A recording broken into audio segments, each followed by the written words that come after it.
Hola, ¿qué tal? ¿Cómo están? Muy bienvenidos. Es un gran placer tenernos nuevamente en esta nueva edición de Diálogo Abierto. El programa anterior habíamos hablado acerca de los salafíes, los takfiríes, los wahabitas y Al-Qaeda. Habíamos quedado en hacer una segunda parte. Este es el segundo programa acerca del mismo tema para poder continuar y profundizar sobre esto.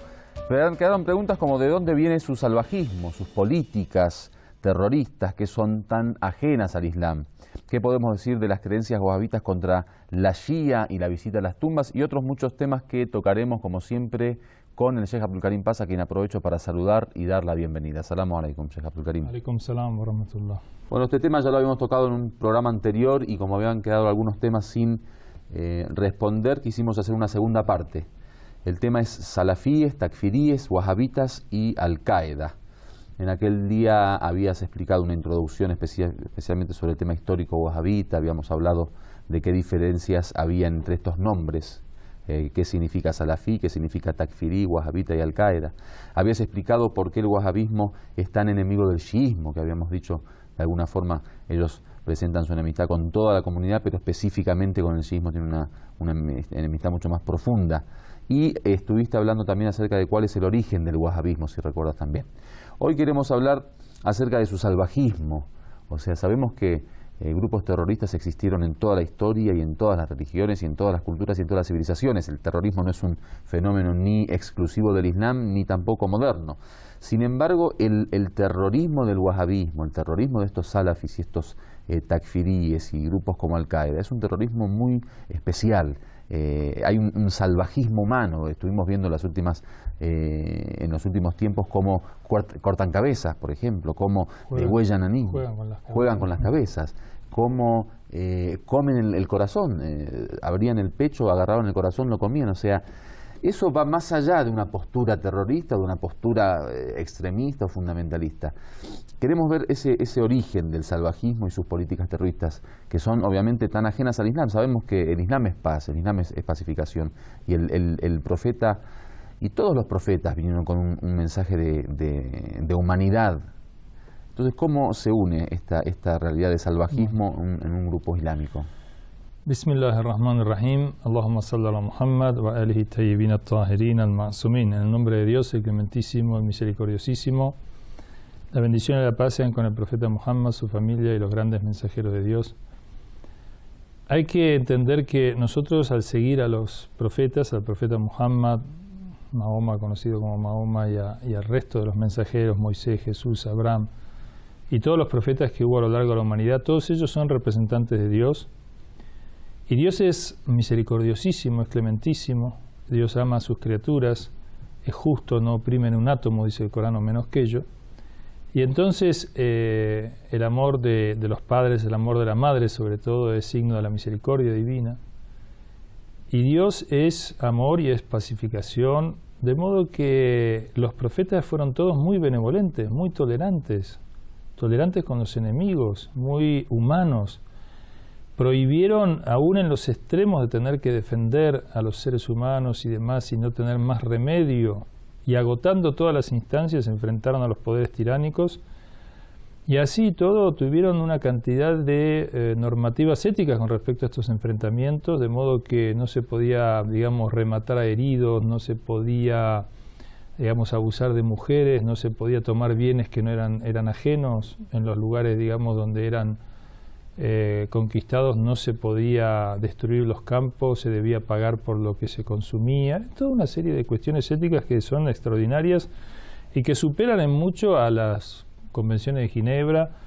Por ejemplo, la prohibición de la tortura, la prohibición de perseguir a los que escapan, y una serie de prácticas así muy éticas en torno a esa última instancia que es el enfrentamiento o la guerra. De modo que estas prácticas, ¿qué tienen que ver? En el Islam la mutilación está prohibida, la profanación de tumbas está prohibida, y lo vemos a diario en estos takfiríes, en estos wahabíes. Entonces, ¿de dónde viene eso?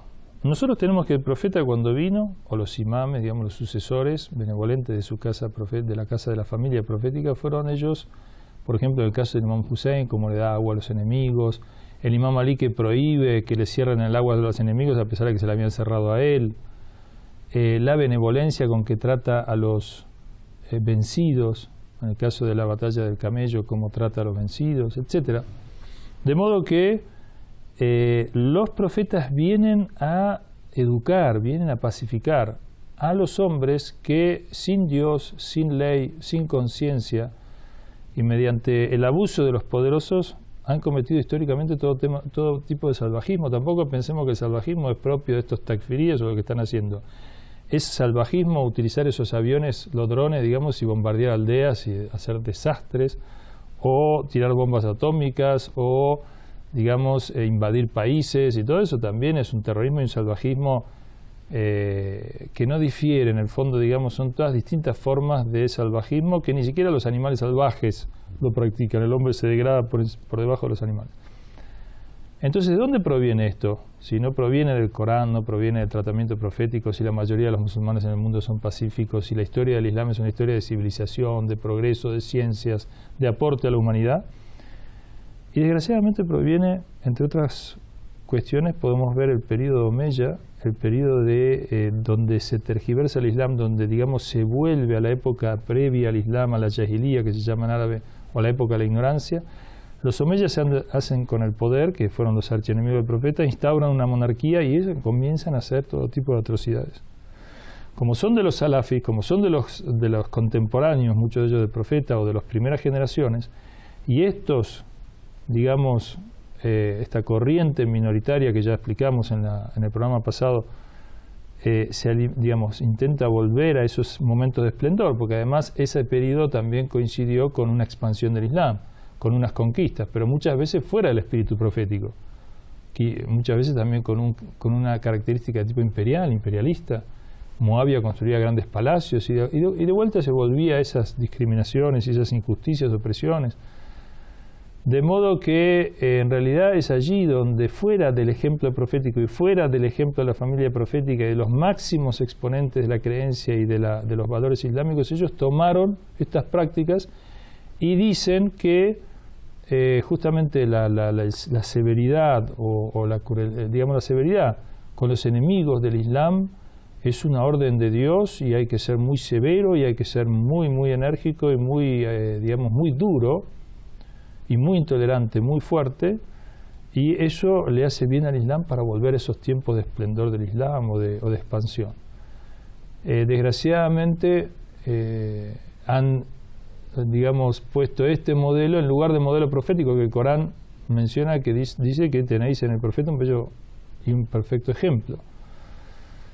De modo que eso es lo que los distancia del resto de los musulmanes y eso es lo que los hace, digamos, estar en una minoría y que sean rechazados y repudiados por los pueblos. E insisto, si no tuvieran esa artificial ayuda extranjera por motivos políticos, desgraciadamente muy legítimos, no serían utilizados como, digamos, instrumento justamente de expansión o de garantizar derechos ilegítimos o privilegios de las potencias en el mundo islámico.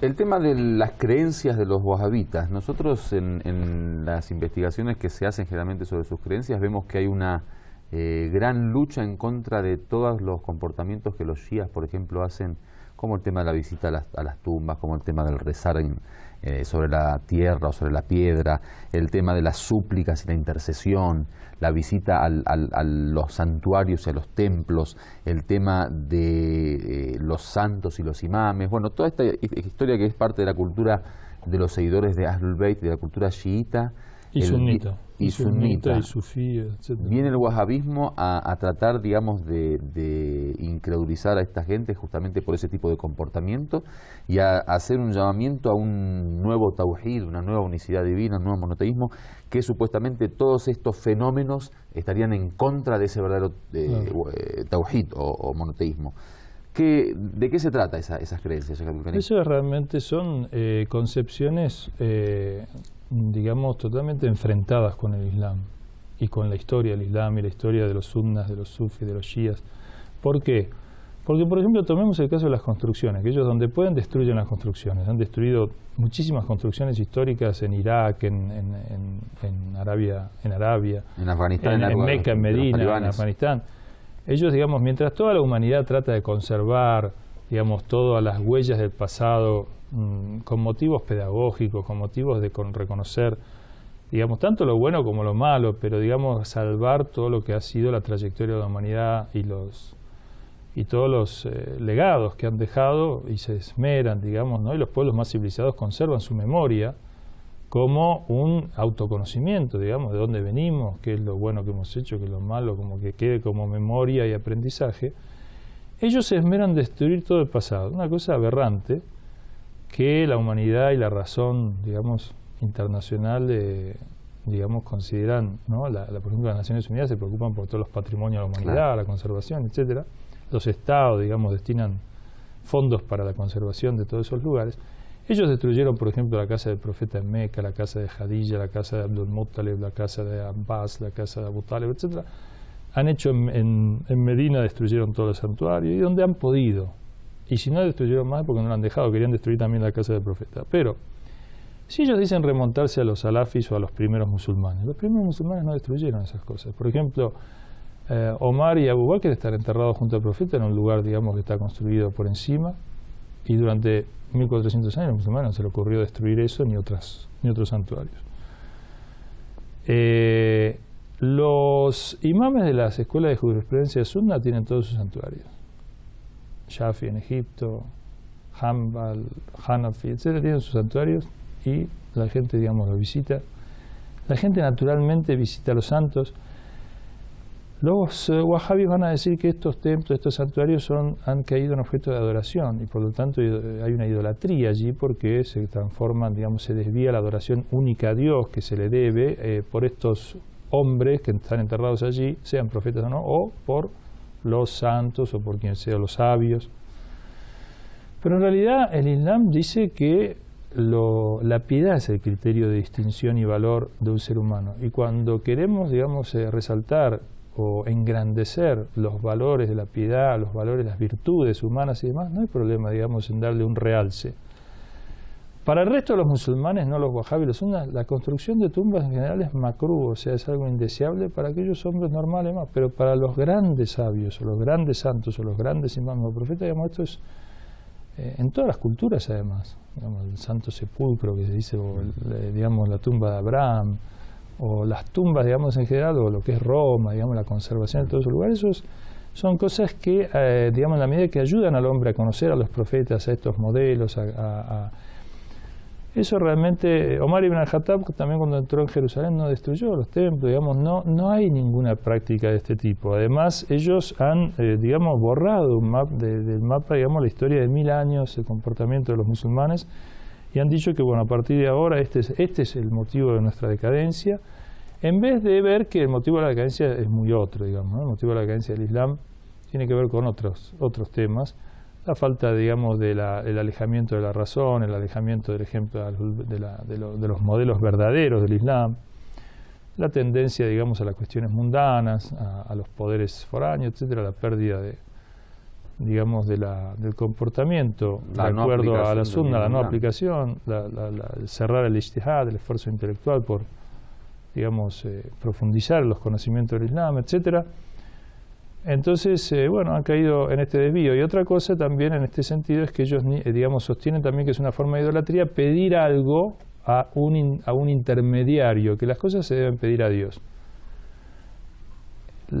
Ahora, bueno, eso es un tema largo también, pero vamos a tratar de decir en dos segundos. Los hombres, los seres, Dios creó el universo con un orden en donde todo interactúa y todo depende de todo, y el único autosuficiente es Él. Por lo tanto, todos necesitamos de cosas. En el orden material necesitamos de comer para tener energía, necesitamos de un doctor para curarnos, etcétera. Y a nadie se le ocurre pensar que es idolatría pedir, digamos, ayuda a un doctor para que me cure. No, debo pedírselo solamente a Dios. Mirá la contradicción de los wahhabis. Dicen que en cuestiones ordinarias se puede pedir ayuda, no hay problema. Puedes pedir medios para mejorar y demás. Pero en cuestiones espirituales no, solamente a Dios. ¿Por qué? Porque las cuestiones espirituales, los milagros, por ejemplo las curaciones extraordinarias, todo eso pertenece a Dios. Acá ya hay una idolatría, digamos, en este concepto. Es decir, las cosas ordinarias no pertenecen a Dios, las cosas extraordinarias sí. Las cosas extraordinarias las maneja directamente Dios y eso es monoteísmo, pero lo otro, lo ordinario que se maneja con medios, ¿qué es? Nosotros decimos, no, todo lo maneja Dios. El universo Dios lo creó mediante, digamos, necesidades mutuas, recíprocas. Todos, digamos, medios se utilizan como medios para la perfección, para el desarrollo. Pero eso es un orden instaurado por Dios, de modo que yo cuando pido un medio para acercarme, digamos, para mejorarme, etc., no estoy cayendo en idolatría. Lo mismo cuando pido la intercesión o cuando pido, digamos, una ayuda a un sabio, a un santo, a un profeta, pido, digamos, yo no estoy idolatrando, porque la adoración es siempre a Dios, porque Dios es el que autoriza ese medio para que me ayude a mí, por él estar más cerca de Dios, me ayuda a mí que estoy más lejos, y eso es una práctica de todas las religiones. Yo, si me das un segundo, te leo algunos versículos del Corán que dice, Bismillahirrahmanirrahim, وَلَوْ أَنَّهُمْ ظَلَمُوا أَنفُسَهُمْ جَاءُوكَ فَاسْتَغْفَرَ اللَّهُ وَاسْتَغْفَرَ لَهُمُ الرَّسُولُ لَوَجَدُوا اللَّهَ تَوَّابًا رَحِيمًا. Sí, cuando se oprimieron a sí mismos, si hubieran venido a ti, al profeta, Dios los hubiera perdonado y los hubiera perdonado su mensajero. Y hubieran pedido perdón a su mensajero, o su mensajero los hubiera perdonado, hubieran encontrado a Dios muy perdonador y muy misericordioso. Y cuando se les dice, venid, que os pedirá perdón para vosotros el mensajero de Dios, dice, vuelven sus rostros y los ves que se niegan y que son arrogantes. Acá el no acudir al profeta como intercesor, como intermediario, es signo de arrogancia, que es una característica además de estos terroristas. La arrogancia, digamos, la anulación, la condena del otro, y bueno, y hay muchos otros versículos que no vamos a leer ahora, pero que en el Islam está claro, como por ejemplo los hijos del profeta Jacob le piden a su padre el perdón cuando se dan cuenta que han oprimido a José. De modo que después viene otra discusión que no vamos a entrar ahora, que es que, bueno, algunos dicen, bueno, no, si están vivos sí se puede pedir su mediación, pero si están muertos no, porque si están muertos ellos ya se corta la relación y no tienen poder. Pero el Corán dice que los muertos en el camino de Dios están vivos, número uno.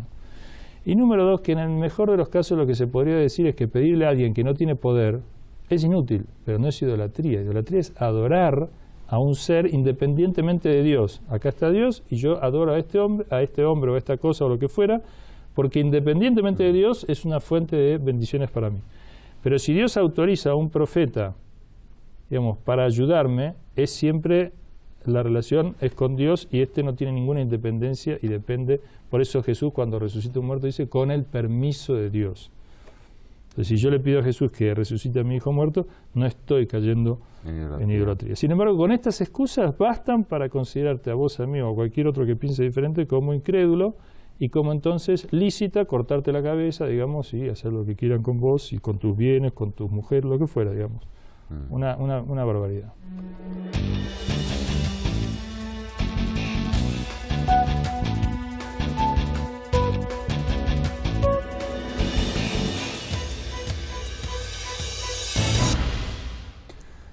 El tema de la razón, hay una cuestión, digamos, en las religiones generalmente que es que por ley, digamos, el mensaje divino, la revelación y la tradición tiene que estar conforme a los dictámenes de la razón.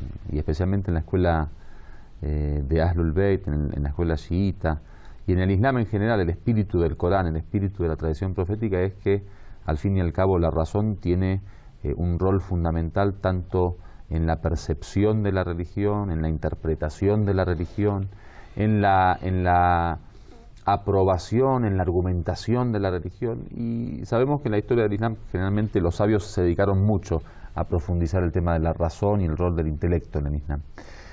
¿Cómo consideran ellos, los wahabitas, al tema de la razón? Los wahabitas son muy literalistas en la interpretación del Corán. Entonces dicen que si el Corán dice que Dios tiene mano, entonces Dios tiene mano. Y es, digamos, un signo de arrogancia pretender racionalizar estas cosas y decir que no, esto es una metáfora y en realidad La mano de Dios, cuando habla de la mano de Dios, está aludiendo al poder de Dios, porque Dios no tiene mano, porque Dios es un ser absoluto. ¿Cómo va a tener partes? ¿Cómo va a ser antropomórfico? ¿Cómo va a ser un hombre? Digamos, ¿cómo va a tener una forma humana lo que es ilimitado, absoluto e infinito? Entonces, por definición, lo absoluto no puede dividirse, no puede, digamos, pero no puede en el sentido de que su perfección absoluta es digamos, indivisa, es uno, es único. Por eso es que es el primer mandamiento de las grandes religiones abrámicas, digamos, adorar a Dios, ¿no? Uno, sin hacerle imagen, semejanza y demás. Muy bien. Entonces ellos van a decir que la razón, digamos, en este sentido, cuando se mete la razón desvía. Por eso han sido tan contrarios a la filosofía y al sufismo. Y por eso también cortan el diálogo con los demás hombres. Porque si yo no tengo la razón, ¿en base a qué diálogo con otro que no piensa como yo? Yo digo, esto es así, el Corán dice esto es así. Literalmente tomo el Corán y con eso juzgo. No hay lugar a un diálogo intelectual, a una interpretación. Ahora, la razón es desde el punto de vista del Islam, la razón es un profeta interno, dicen algunas tradiciones, es una luz de Dios, y es mediante la razón que yo distingo, digamos, las religiones. ¿Yo cómo sé que el profeta que me habla, Jesús, Moisés, Muhammad, es verdaderamente un profeta y no un impostor? Por la razón, es decir, yo veo que es un hombre perfecto, que es un hombre bondadoso, que es un sabio, que hace milagros, que resucita muertos. Entonces yo digo, creo. Es un razonamiento. Yo no puedo decir yo creo porque él dice que el Corán lo dice, ya está. El Corán dice así, la Biblia dice así, entonces, listo. O crees o sos un incrédulo.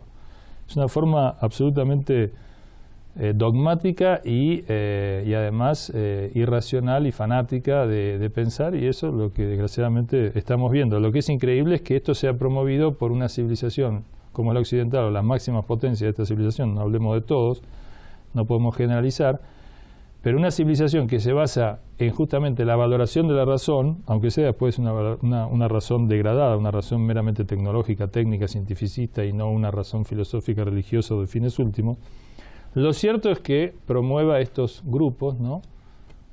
Para, digamos, ventajas mundanas como extraer el petróleo del mundo islámico, como tener mercados abiertos a sus productos y todas esas cosas, o venta de armas, o todos esos fines desgraciadamente no santos que promueven. El tema del festejo del nacimiento del profeta, porque nosotros generalmente en el Islam, y bueno, es una tradición de todos los musulmanes, el día del nacimiento del profeta es una gran fiesta, así como en las demás religiones también, el nacimiento de Jesús, por ejemplo, una gran fiesta internacional, y la gente le gusta festejar, le gusta manifestar su alegría, le gusta renovar su pacto con los líderes divinos, con los profetas, y es muy obvio que uno festeje a través de actividades, a través de... ¿Hay algún tipo de problema? ¿Tienen algún tipo de problema con el tema del festejo del nacimiento del profeta? Todos los musulmanes conmemoran las fechas que son, digamos, más significativas para su desarrollo, su piedad, para recordar al profeta, para presentar al profeta y demás. Es muy natural. Los wahabis dicen que esto es una innovación, que esto no está en la conducta, digamos, esto no es parte del modelo profético y demás.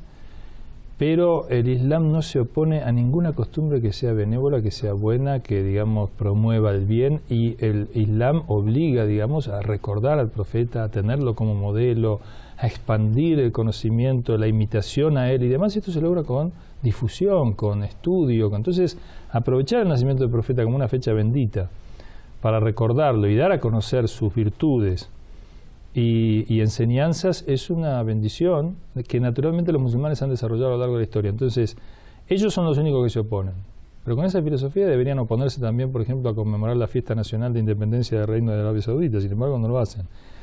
Muchas veces contratan hoteles muy lujosos y lo hacen y recuerdan esa fecha y demás. ¿Y por qué? Digamos, eso también es innovación. Una vez se lo dije a un sabio wahabi y me dijo: no, nosotros no estamos de acuerdo con eso, pero ese sabio wahabi cobraba el sueldo, digamos, del gobierno de Arabia Saudita, digamos, y además iba a esas fiestas.